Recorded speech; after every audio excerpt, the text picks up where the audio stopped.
Hey guys, I've been trying a lot of different things to see what is the best way to level up, get to master prestige. And I think I have definitely found what is, probably the fastest method, and I'll show you guys how it compares to other methods. And I couldn't find anything faster than using the sword to get to master prestige. Now this does take some time to build, but it only takes about 25 minutes, and I'll show you guys the very minimum steps that you have to do to get this thing built. You will need to turn on the gas valves in the village square. You do need to turn on the power in the lab and also the morgue. Then you want to start feeding zombies to the hilt down here near Barbarossa. Once you do that, you can activate the transfer device up on this platform and then start feeding zombie souls inside of these red rings. You're going to be building the Tesla gun at this point.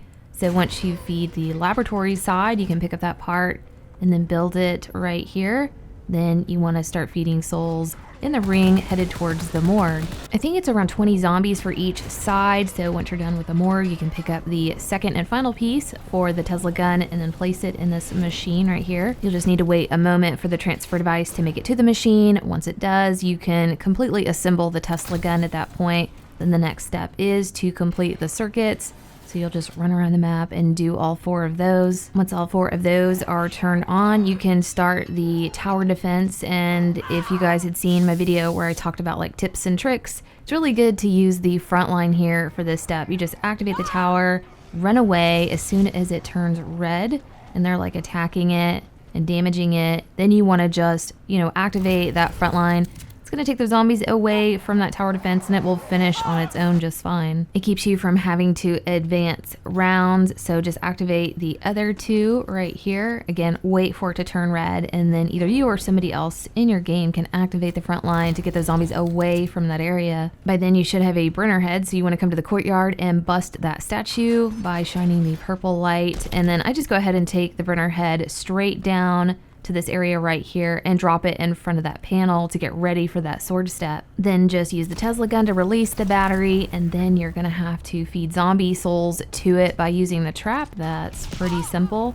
Once you have that done, you're gonna be able to grab that battery and then place it down into the laboratory area. And again, use frontline to just, keep those zombies away from the battery while it finishes. And to get the sword, you only have to upgrade one of the Tesla guns, and this one is definitely the quickest and most easiest to do. So once that battery's done, you can pick up the part that will upgrade the Tesla gun, and then, just go to the machine and upgrade it. Now you can pick up the upgraded Tesla gun, and the next step that you have to do before you can do the sword step is activate the right hand of God. So just come down here into the chamber, activate that. What that's going to do is allow for you to activate these 2 panels, one in the lab and one in the morgue. Now this step is timed, so be aware of that. You're going to activate a 3rd switch right here in this area and then shoot this circuit right here. Now you're going to take the Brenner head and hold left trigger and shine the purple light. That's going to access those dials, and you have to do one on the laboratory side and one on the morgue side. Once you see all of that like blood and numbers pop up, you can start rotating those number dials and getting the blue thumbprints to show up on all 5 of them on each side. Once you have all of the 5 numbers on each side lit up with the blue thumbprints, you can pick up the Raven key coins, like 1 from each side,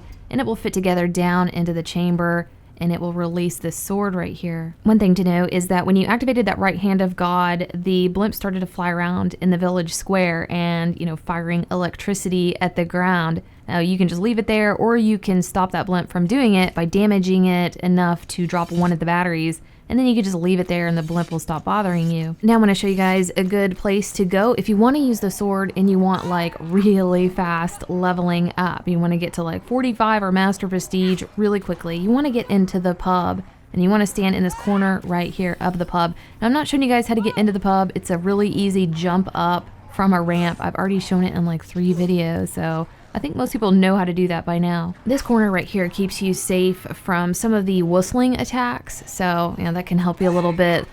Although the sword keeps the whistling like stunned enough where he doesn't mess with you, but I know with the shovel, if you're up here with the shovel, he will definitely attack you at times, and that corner can make it a little bit safer. And I'm going to show you guys how the shovel compares to the sword up here. Obviously the sword is way faster, but how fast is it, and is it worth it? Well, yes it is, and I'll show you guys some of the stats. But first I want to show you guys some of the hazards of being in the pub. Now there is an issue with the treasure zombies that when they start spawning in, they will glitch out and start duplicating. They will replace all of the zombies, and your game will be pretty, over at that point, unless you're able to get down and kill that first treasure zombie that you see spawn in.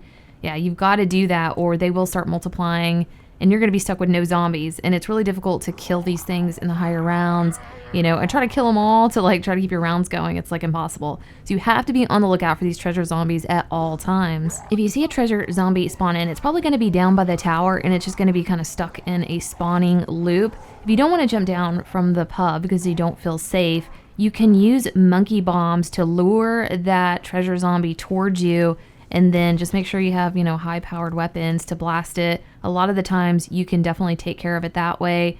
Now, it's good to have 6 monkey bombs to make sure you lure that thing out far enough. You would need to have the mod loaded called Grenader. I believe that's how you say it. That's going to give you 6 monkey bombs when you get a max ammo. And yeah, it'll definitely help to lure him out. Another thing that can ruin your game is having too many Brenner zombies spawning in. You kind of want to take care of these guys, every 5 rounds. Make sure there's not any on the map, because in the 50s, these things will replace every zombie on the map. So if you don't kill them, they will stay outside and just keep piling up. They're not going to die. And then in the 50s, they will have replaced every zombie on the map, and you're not going to get any more until you kill all of them. So yeah, every 5 rounds, I'll do a Brenner check and just use the upgraded Tesla gun to shoot out that window and fire kind of at their feet, and they die really easily.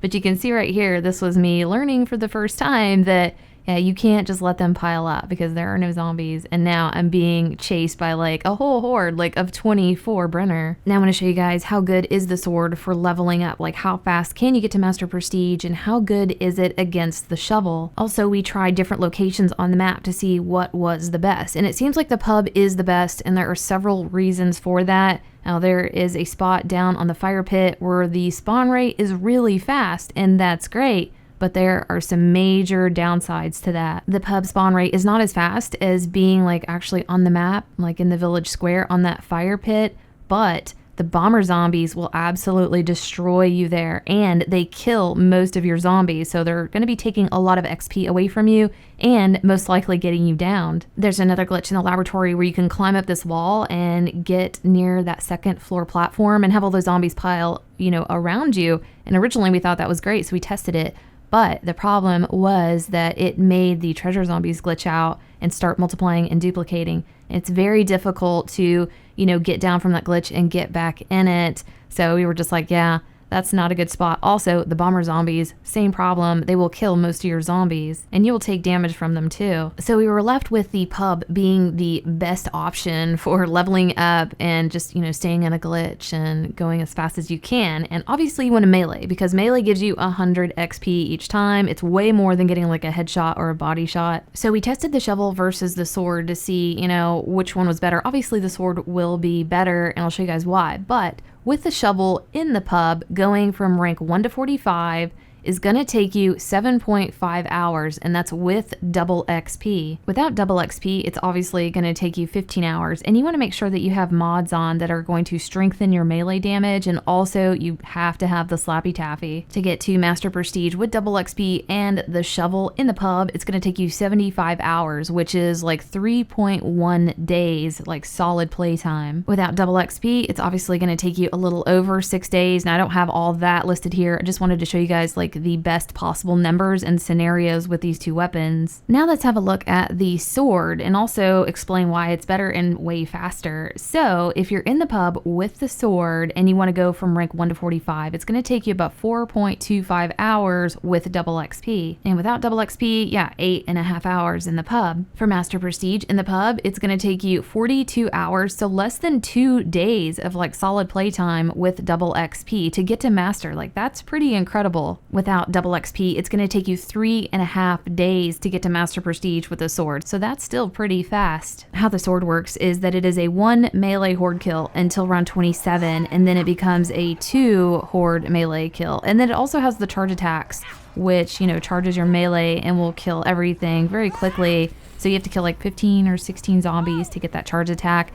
And then it will do like 6 of the, you know, little red rings around you. So yeah, that thing is very powerful, and it doesn't lose that power. After round 28, it maintains that 2 melee horde kill. Another thing I tested with this sword was, you know, is it better to just swing nonstop and not worry about the charged melee attacks? Because there is a way that you can have charged melee attacks all the time, and that's by doing 2 heavy melees in a row, and then it will charge the sword instantly instead of having to get like 15 melee kills. I noticed that the sword was powerful enough on its own with its ability to kill an entire horde with 1 melee or 2, depending on what round you're on, and trying to charge the sword with heavy melees was too tedious and took too long. So yeah, I don't think it's necessary to actually do that for this method. So the next time we have a double XP weekend for zombies, you can definitely master prestige within that time if you get no sleep, or you have a modded controller that can just automatically melee for you while you sleep. I think there's going to be probably an event coming up soon for DLC 1, and we'll just have to see if the pub glitch still works. But I hope you guys found this helpful, and I hope you guys enjoyed it, and we'll see you next video.